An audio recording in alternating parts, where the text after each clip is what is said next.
Enzo Recto, kalaban ang katiwalian at kasinungalingan, kakampi sa katotohanan at kabutihan.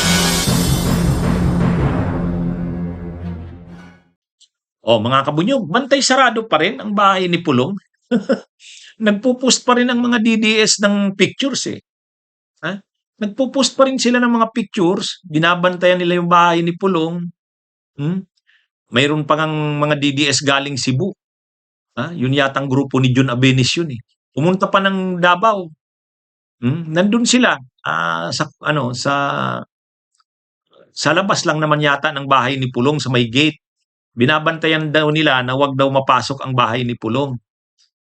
Lumabas kasi yung mga kumalat kasi yung mga sabi-sabi, bali-balita na mayroon daw search warrant na hawak ang NBI. At lulusubin daw, i-raid daw ang bahay ni Pulong, anuhin ito, hahalugugin gamit yung search warrant. Actually, may speech pa nga niyan si Pulong, di ba? Mayroon pa siyang sinasabi ni Pulong, alam ko, mayroon daw akong search warrant. Mayroon daw search warrant laban sa akin, sa bahay ko. Sabi niya, ikaw daw, matibay. Ang tinutukoy niyang matibay, si Attorney Matibag. Yan yung bagong director ng NBI. Ikaw daw yung mag-i-implement, nakarating sa akin yan, ng search warrant. Sige, puntahan mo. Congressman Pulong, kamusta po kayo today? Good evening, Alvin. Okay lang. Magandang hapon po, sir. Sir, tanong ko lang po sa inyo, kamusta po si Pangulong Rodrigo Roa Duterte? Okay naman. Kumakain na sa oras at masaya. Narinig niya yung kanta ng mga kababayan natin nung birthday niya. Nakita niya rin yung mga video, pinakita sa kanya ng mga abogado. Masaya naman siya. At yun nga, parati niya sinasabi na wag na raw paggastusan ng pera sa pagpunta dito para sa kanya, okay lang raw siya sa loob. Sa oblo pala tawag niya.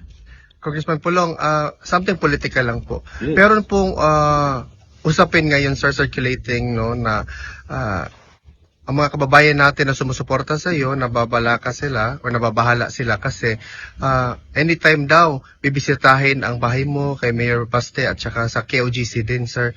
Ano po yung masasabi mo dito? Bibisitahin? Bibisitahin po ang term, sir, para politically correct, sir. Bibisitahin. Isa'y mo bisita. Ngayon ko lang yan narinig, Alvin, no? Pero kung may bibisita, if that is politically correct, so kasabot na, bibisita, pero politika na. Kung may bibisita, narinig ko kanina lang ding umaga, nakita ko yung may nag-post na vlogger na tiga Davao, si Boss Mil man ata yun. Yes, sir. Nakita ko, yun, nagtatanong-tanong ako, may bagong aso na naman ang bangag na pamilya. Matibay yan, matibay. Matibay yan siya. Nakilala ko rin yan noon, way back. Pinakilala sa akin, way back 2017 ata, yung matibay na tao na yan. Intindihan naman natin kasi may galit yan. May galit kasi ang napag-alamang ko noon, nung nagpakilala, gustong mag-apply sa isang posisyon sa gobyerno, napag-alaman namin na corrupt, kaya hindi natanggap. No? Alam mo naman to si Presidente Rudy, pag imbestiga, pag sa corruption ng tao, erase ka na agad sa mundo niya. So, maintindihan natin kung may galit yung bibisita, pero matibay yan siya. Siguro ngayon, nagkaroon ng sa Binisaya pa higayon na magkapera, binigyan siguro ng palaka dyan sa Malacanang na smuggler ng maleta. So, yan magbibisita ka sa isang bahay. Mag-search siguro. So, bisita ko eh. Ganun siguro, sir.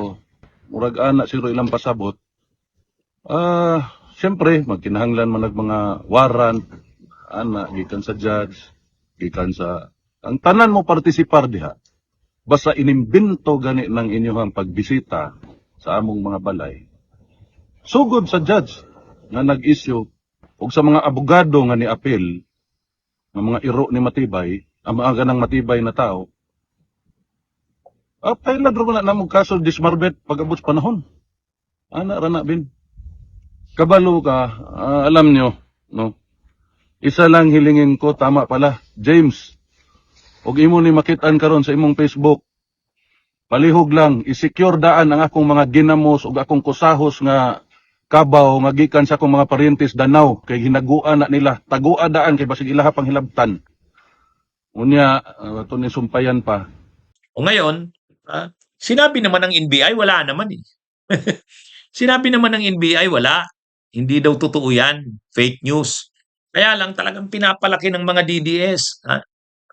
Inaano nila, pinapalabas nila na totoo daw na mayroong search warrant at talaga daw papasukin ang bahay ni Pulong. Kasabay daw ng compound ni Kibuloy, papasukin daw, isi-search daw.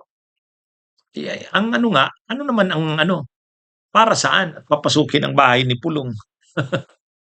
Talagang lang, nagkakalat lang ng chismis ng fake news itong mga DDS. Parang laging pinapakita na inaapi ang mga Duterte, katulad niyan, papasukin daw ang bahay ni Pulong. Ay sinabi na ng NBI, hindi totoo yan. Wala naman daw. Kaya lang si Pulong naman, sinasakaya naman.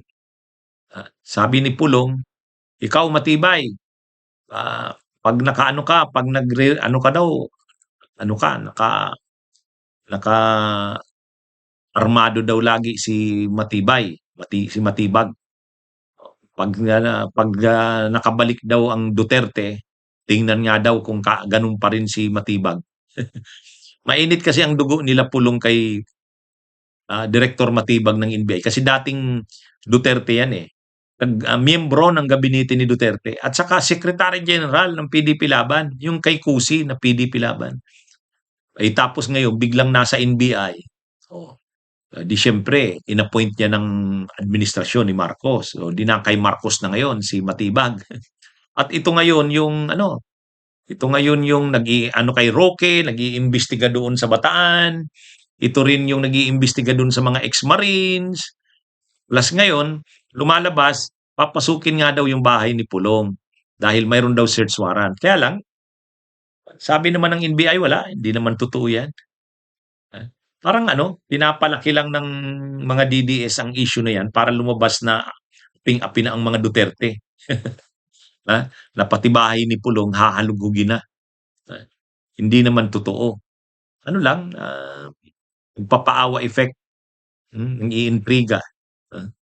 Tapos si Pulong naman may mga pabantak-bantak pa. So anyway, ang nag-aano lang tayo parang hanggang nung may mga pictures pa rin kumakalat eh. Iba pa doon sa unang gabi. Yung unang gabi kasi mayroon ng mga pictures. Pero aside doon sa mga pictures na yon, mayroon pa rin, nandun pa rin ang mga DDS, nagbabantay. Anyway, bahala sila dyan. Mapapagod sila kababantay dyan. Wala naman. Bunyog, bunyog, halikan na kasama ka. Bunyog, kapag buklod ay may pag-asa. Luzon, Visayas, Mindanao, isa ang pananaw. Sa bagong Pilipinas ang bunyog isisigaw.